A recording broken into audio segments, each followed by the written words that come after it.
Mega ఫ్యామిలీపై Yerragondapalem శాసనసభ్యులు తాటిపర్తి చంద్రశేఖర్ చేసిన అనుచిత వ్యాఖ్యలపై ప్రకాశం జిల్లా జనసేన పార్టీ అధ్యక్షులు షేక్ రియాజ్ మండిపడ్డారు. మెగా ఫ్యామిలీ గురించి మాట్లాడే అర్హత చంద్రశేఖర్కు లేదని అన్నారు. కేంద్ర మంత్రిగా, రాజ్యసభ సభ్యులుగా కేంద్ర ప్రభుత్వంచే పద్మవిభూషణ్, పద్మశ్రీ అవార్డు పొందిన మెగాస్టార్ చిరంజీవిపై, వారి కుటుంబ సభ్యులపై తాటిపర్తి చంద్రశేఖర్ చేసిన వ్యాఖ్యలను ఉపసంహరించుకోవాలని డిమాండ్ చేశారు. మీ అధినేత దగాకోరు అంటూ జగన్మోహన్ రెడ్డిపై ఆయన ధ్వజమెత్తారు. ఆస్తి కోసం సొంత తల్లిని, చెల్లిని ఇబ్బందులకు గురి చేసిన వ్యక్తి జగన్మోహన్ రెడ్డి కాదా అని ప్రశ్నించారు. మరోమారు ఇటువంటి వ్యాఖ్యలు చేస్తే మెగా అభిమానుల ఆగ్రహానికి గురి కాక తప్పదని హెచ్చరించారు. 2 రోజుల నుంచి వైపాలెం ఎమ్మెల్యే తాడిపర్తి చంద్రశేఖర్ రెడ్డి చెప్పాల్సినటువంటి పరిస్థితులు ఉన్నాయి.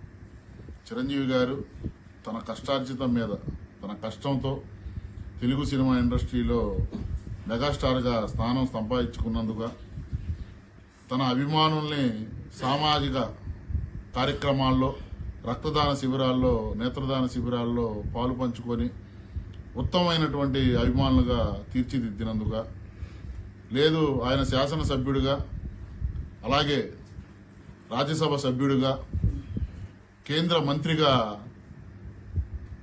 కేంద్ర ప్రభుత్వంచే పద్మభూషణ్, పద్మవిభూషణ్ అవార్డు అందుకున్నందుకు ఆయన దగాకోరుడా అని మేము అడుగుతున్నాం.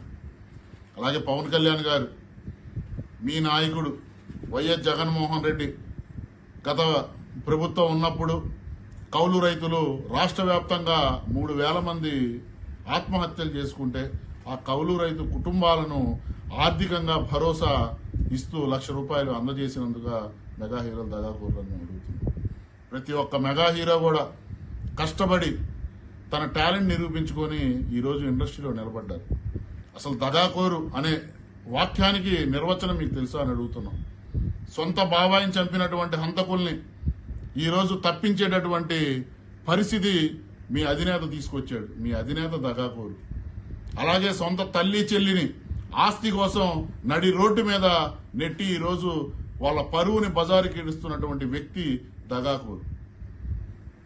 మీ అధినేత, మీ పార్టీ పుట్టిందే శవాల మీద రాజకీయం చేస్తూ, శవాలతో పుట్టినటువంటి పార్టీ వైఎస్ఆర్సీపీ పార్టీ. మాట్లాడేటప్పుడు చాలా హుందాగా ఒక శాసనసభ్యుడిగా మీరు మాట్లాడాలని మేము కోరుకుంటున్నాం. ఇలాంటి మాటలు కాదు మీరు మాట్లాడాల్సింది.